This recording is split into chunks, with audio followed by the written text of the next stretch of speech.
Os casos de leishmaniose diagnosticados em cães e humanos preocuparam as autoridades da região. Em São José dos Campos, a doença foi identificada em 2 animais. Equipes da Secretaria de Saúde do município estão espalhando uma espécie de armadilha em residências da cidade para mapear a presença do mosquito palha responsável pela transmissão da doença. O quintal da casa do seu Pedro é todo verde, cheio de plantas, flores e até uma laranjeira, tudo cuidado por ele e pela esposa. Um ambiente assim, úmido como esse jardinzão, é o preferido para o mosquito palha, que transmite a leishmaniose. Por isso, a residência dele foi uma das escolhidas pela Secretaria de Saúde de São José dos Campos para uma pesquisa. As equipes do Centro de Controle de Zoonoses, do CCZ, instalaram armadilhas com uma pequena lâmpada acoplada para atrair e capturar os insetos. Porque aí procura dominar esses mosquitos, essas coisas. Porque se não ajudar, não tem nada feito, né? Além da casa do seu Pedro, as armadilhas foram deixadas em outros 41 imóveis do bairro Jardim das Indústrias. Os equipamentos são instalados à noite e recolhidos na manhã seguinte. Necessário um monitoramento sempre, do vetor que transmite essa doença grave, que pode ser transmitida tanto em cães como em seres humanos. Por isso as armadilhas são importantes, segue-se um protocolo da Secretaria Estadual de Saúde para que a gente consiga aí verificar a presença ou não do vetor. Essa pesquisa é importante porque em maio, São José dos Campos teve a confirmação de 2 casos de leishmaniose em cães. Os animais não contraíram a doença no município, mas mesmo assim a pesquisa é importante para que as equipes do CCZ possam identificar se o mosquito transmissor da doença está circulando por aqui. O mosquito palha, ele pica o cachorro doente, que tem esse protozoário, e daí ele se infecta, o mosquito, e aí ele consegue transmitir para o homem. Então a gente tem que investigar se aqui tem mosquito transmissor. Se tiver mosquito transmissor, aí tem que combater o mosquito. Na semana que vem, a instalação das armadilhas se repete em 42 residências do Jardim Esplanada. Os 2 bairros foram escolhidos para a pesquisa porque os cães que tiveram confirmação da doença residem nessas regiões. Amostras dos mosquitos capturados pelas armadilhas serão encaminhadas à Superintendência de Controle de Endemias, a SUSEM. A próxima ação a ser colocada em prática é a coleta de sangue de 100 cães dos mesmos bairros. Para que a gente consiga verificar se existem animais também que não estão apresentando sintomas ou o tutor não levou ainda numa clínica veterinária, mas que pode estar com uma titulação compatível para a doença. 4 casos de leishmaniose em humanos foram confirmados em Taubaté e Jacareí recentemente. Uma criança de 7 anos foi diagnosticada em fevereiro e um homem de 46 em abril em Taubaté. Os 2 pacientes já passaram pelo tratamento, mas continuam sendo acompanhados. Já em Jacareí, os pacientes são um idoso de 74 anos, diagnosticado em janeiro, e uma adolescente de 16, diagnosticada em março. Eles também receberam tratamento e passam bem. A cidade teve ainda 2 cachorros infectados pela doença. O seu Manuel sempre se preocupou com a leishmaniose. E agora, sabendo dos casos em animais e pessoas na região, também fez questão de colaborar com a pesquisa. Nós precisamos disso porque pode vir passar do cachorro para o homem. E isso ataca toda a população. O que eles estão fazendo é de muito bom.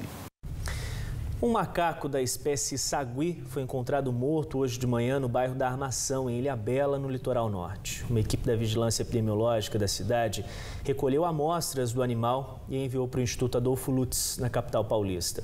O resultado dos exames deve ficar pronto em 15 dias. O sagui, assim como o bugio, são hospedeiros da febre amarela, mas não transmitem a doença. Em Ilhabela, 87% dos moradores já foram imunizados contra a febre amarela.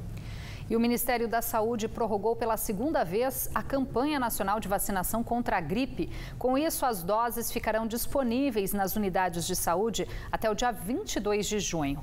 O motivo é a baixa adesão à campanha, mesmo com a proximidade do inverno.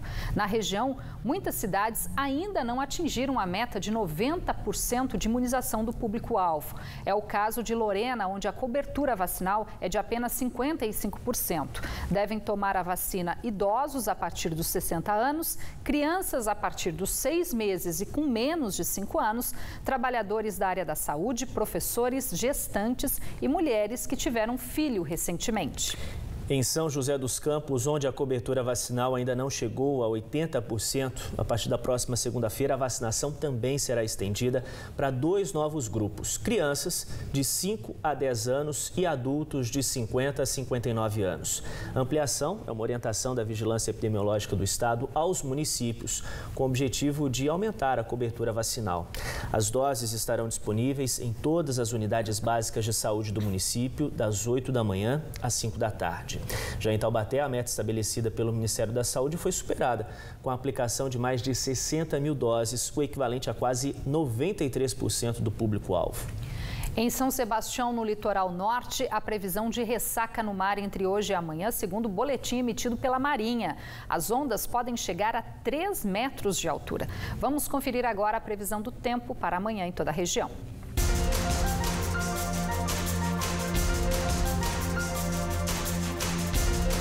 Em Campos do Jordão, na Serra da Mantiqueira, a previsão de chuva nesta sexta-feira, mínima prevista de 12, máxima de 16 graus na cidade. Chove também em São José dos Campos, no Vale do Paraíba, máxima esperada de 21. Mesma máxima prevista em Guaratinguetá e em Queluz, no Vale Histórico. No litoral norte, Ubatuba e Caraguatatuba marcam mínima de 17, máxima de 22 graus. Hoje fez 22 graus em Lorena. No fim de semana, a chuva continua na cidade. Amanhã, a máxima não passa dos 21 graus. Em Cruzeiro, a temperatura fica entre 15 e 20 graus nesta sexta-feira. De volta ao litoral norte, a chuvarada deve estragar os planos de quem pensava em descer a serra neste fim de semana. Em Ilhabela, amanhã faz 20 graus de máxima. A polícia de São Luís do Paraitinga continua à procura dos 3 suspeitos de assaltar uma casa lotérica na cidade. O crime foi ontem. Imagens do circuito interno de segurança divulgadas hoje pelo estabelecimento devem ajudar os policiais a encontrar os criminosos. Os bandidos entram na casa lotérica encapuzados. Um deles acessa os caixas do estabelecimento, enquanto os outros 2, em uma ação violenta, rendem os clientes. O trio conseguiu fugir com o dinheiro da lotérica. A ação durou cerca de 1 minuto. Ninguém se feriu. E a partir de amanhã, o DR, o Departamento de Estradas de Rodagem do Governo do Estado, começa as obras de recuperação da Avenida João Romã, principal acesso a São Luís do Paraitinga. Cerca de R$360 mil vão ser investidos no local e os trabalhos devem ser concluídos em 4 meses. No início de fevereiro, uma queda de barreira causada pelas fortes chuvas interditou o trânsito na via. Na época, a Prefeitura chegou a mudar o itinerário dos blocos durante o carnaval que passavam pela avenida. Depois do intervalo no Band Cidade, policiais ajudam família de São José dos Campos que estavam com filho recém-nascido de apenas 1 mês engasgado.